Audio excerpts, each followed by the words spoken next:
Assalamualaikum warahmatullahi wabarakatuh. Salam dan bahagia. Yang saya hormati Bapak dosen keterampilan berbahasa Indonesia Lisan dan teman-teman sekalian yang saya cintai dan saya banggakan. Marilah kita panjatkan puji syukur kehadirat Allah Subhanahu wa taala karena sampai pada detik ini kita masih diberi nikmat dan rahmat yang tiada tara. Salah satu nikmat itu ialah nikmat dalam keadaan sehat walafiat yang tidak kurang suatu apapun. Sholawat serta salam tidak lupa semoga terlimpahkan pada Nabi Muhammad SAW, keluarganya, sahabatnya, pengikutnya, dan semoga sampai pada kita semua hingga kita mendapat syafaatnya di hari kiamat. Bapak dosen dan teman-teman yang berbahagia, dalam kesempatan yang berbahagia ini, saya ingin menyampaikan sebuah pidato mengenai indahnya keberagaman negeri kita. Sebagaimana kita ketahui, Indonesia adalah negara kepulauan yang memiliki keberagaman budaya, ras, suku, bangsa, kepercayaan, agama, dan bahasa. Sesuai semboyan kita, Bhinneka Tunggal Ika. Maka meskipun memiliki keberagaman budaya yang berbeda-beda pada setiap daerah, Indonesia tetaplah satu. Keindahan bangsa Indonesia dan keanekaragamannya menjadi ciri khas bangsa. Negeri yang dipenuhi dengan keberagaman keindahan budaya Indonesia memiliki puluhan warisan yang kebudayaan yang kaya akan seni yang unik. Banyak negara atau bangsa lain yang ingin mengklaim budaya Indonesia tersendiri sebagai budaya bangsa mereka, karena mereka sangat kagum terhadap budaya dan keberagaman negeri kita yang indah ini. Tentunya kita harusnya bangga akan hal itu.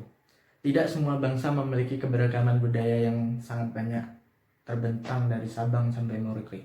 Dengan keanekaragaman budaya yang kita miliki, sebenarnya akan memberikan manfaat untuk kita semua. Contohnya, wisatawan akan banyak berkunjung ke Indonesia.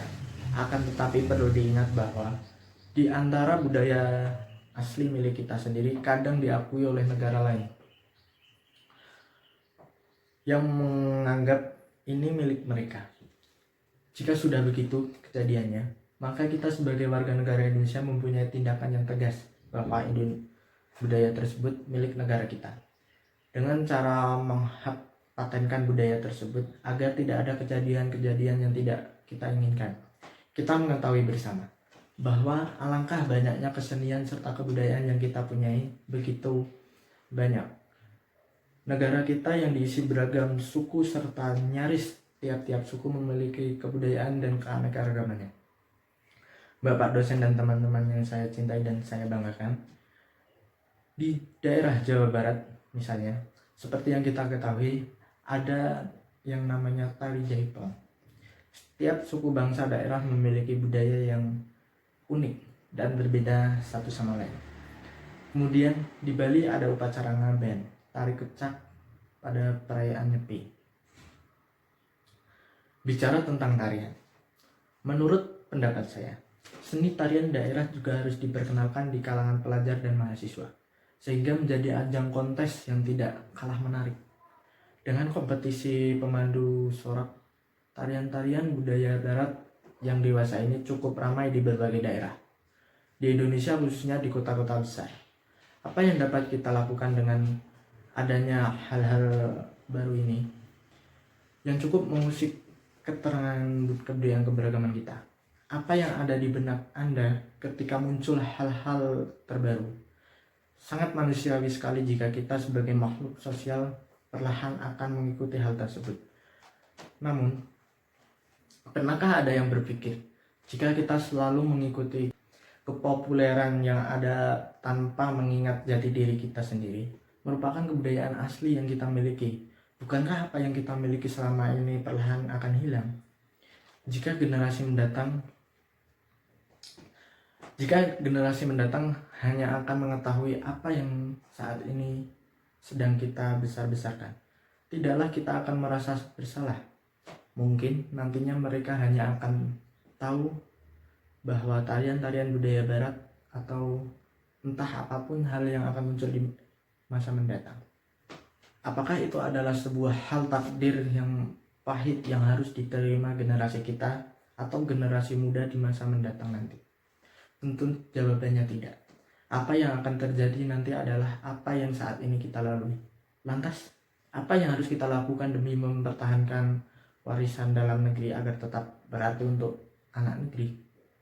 Terhadap budaya asingkah atau justru penolakan terhadap budaya asing tersebut? Tentu tidak. Ini bukanlah solusi yang tepat. Menurut saya, memadukan antara kebudayaan asing yang masuk ke Indonesia dengan kebudayaan asli Indonesia tanpa menghilangkan jati diri kebudayaan ini sendiri jauh akan lebih dapat diterima oleh seluruh lapisan masyarakat, khususnya kaum remaja. Marilah kita menghilangkan konotasi bahwa tarian daerah tidak gaul. Marilah kita berkreasi, menjadikan tarian daerah asli Indonesia sebagai salah satu objek tarian yang diminati. Bapak dosen dan teman-teman yang berbahagia, menurut saya, salah satu kebudayaan Indonesia yang melegenda adalah batik. Karena batik merupakan salah satu budaya yang telah mendunia. Dan pada masa dimana semua pihak atau semua orang diajak untuk menggunakan batik, jadi teman-teman sudah saatnya kita sebagai generasi muda mengolah hasil budaya tersebut tanpa menghilangkan orisinalnya. Dan jadikanlah batik salah satu ikon fashion yang keren dan menarik bagi semua generasi, khususnya generasi muda. Buatlah rancangan batik dengan fashion yang asli namun sangat modern jika kita kenakan oleh setiap jenjang generasi. Lah rancangan batik dengan fashion yang asli namun sangat modern jika dikenakan oleh setiap jenjang generasi. Hal ini sangatlah baik bagi generasi muda dan kelangsungan hidup budaya batik itu sendiri. Dengan seiring banyaknya permintaan, kreativitas batik akan berkembang dengan sendirinya. Tata busana yang modern dan sesuai dengan usia akan menjadikan batik sebagai sarana kreativitas bagi para perancang muda. Selain batik, masih terdapat juga kain-kain yang tidak kalah indah seperti kain songket, kain ulos, dan sebagainya. Itu membuktikan bahwa betapa indahnya keberagaman di negeri kita. Tak heran orang asing atau wisatawan asing datang ke Indonesia untuk belajar budaya atau membeli hasil karya oleh bangsa Indonesia atau negeri kita ini. Ini menjadi bukti bahwa budaya daerah juga tidaklah kalah kualitasnya dengan budaya yang datangnya dari barat. Karena keragaman budaya tersebutlah menjadikan Indonesia sangat unik. Sekarang banyak generasi muda yang sibuk mempelajari budaya barat dan melupakan budaya kita sendiri. Jika seperti ini, haruskah kita kalah dengan orang asing yang begitu antusias mengenal budaya lokal yang ada di Indonesia?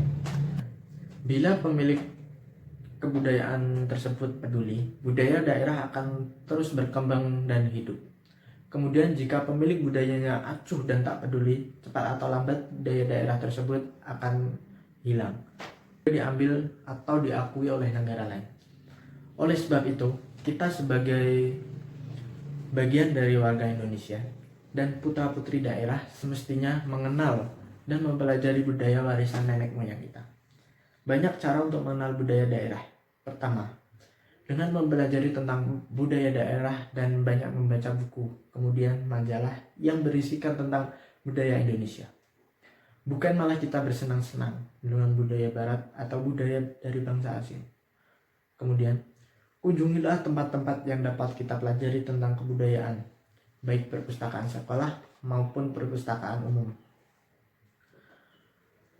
Kemudian juga memanfaatkan koleksi buku yang membahas kebudayaan daerah di Indonesia untuk lebih mengenal budaya daerah.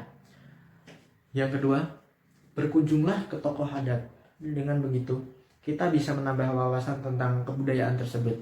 Misalnya, kita berkunjung pada tokoh adat yang ada di daerah kita. Dan di sana kita bisa bertanya ke tokoh adat tersebut tentang budaya daerah itu. Ketiga, menghadiri ritual adat atau upacara adat di daerah terdekat.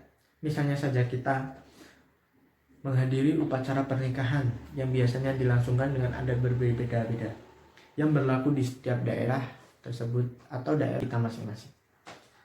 Bapak dosen dan teman-teman yang berbahagia, ya, Indonesia juga merupakan bangsa yang paling banyak mempunyai keberagaman agama. Di Indonesia tersendiri terdapat 6 agama atau kepercayaan yang diakui, yakni Islam, Kristen, Protestan, Katolik, Hindu, Buddha, dan Konghucu. Dan agama Islam sendiri adalah kelompok agama yang mayoritasnya menempati di Indonesia. Keberagaman negeri kita yang indah ini bukanlah suatu hal yang dapat dengan mudah kita ciptakan. bahkan terbilang membutuhkan waktu yang sangat lama untuk dikatakan sebagai keberagaman. Karena dalam keberagaman tersebut terselip sebuah cerita, sebuah sejarah syarat akan makna tidak dapat diciptakan dengan cara instan atau dengan cara yang cepat. Sehingga kita telah memiliki suatu keberagaman tertentu, maka kita harus mempertahankannya. Bahkan bisa dikatakan, keberagaman bisa digunakan sebagai identitas dan ciri khas dari suatu bangsa atau suatu negeri. Sehingga, jika keberagaman tersebut telah hilang, maka bisa dikatakan ciri khas identitas bangsa dan negeri tersebut juga turut hilang atau punah. Mengingat betapa pentingnya sebuah keberagaman negeri kita dan bangsa kita, maka dari itu, marilah kita bersatu untuk saling melestarikan keberagaman negeri kita dan saling sepenuh hati. Kita jangan hanya mau bergerak ketika keberagaman negeri kita telah diambil atau diakui oleh negara lain, baru kita berteriak bahwa itu adalah keberagaman negeri kita. Namun sejak dini, marilah kita tunjukkan kepada dunia bahwa keberagaman negeri Indonesia tersebut merupakan keberagaman negeri kita. Bapak dosen dan teman-teman yang berbahagia, dari banyak kata yang telah terucap dan dari banyak hal yang kita simak bersama-sama, semoga apa yang telah saya sampaikan kiranya menjadi bermanfaat bagi kita sekalian. Sebuah tutur kata kadang ada sebuah kesalahan, dan itu saya sadari sebagai manusia yang penuh dosa. Ada pula hal-hal yang baik tak lain datang dari Allah Subhanahu wa Ta'ala. Dengan demikian, saya mohon maaf, dan untuk penutup kalimat pidato ini, saya ucapkan terima kasih. Wassalamualaikum warahmatullahi wabarakatuh. Salam.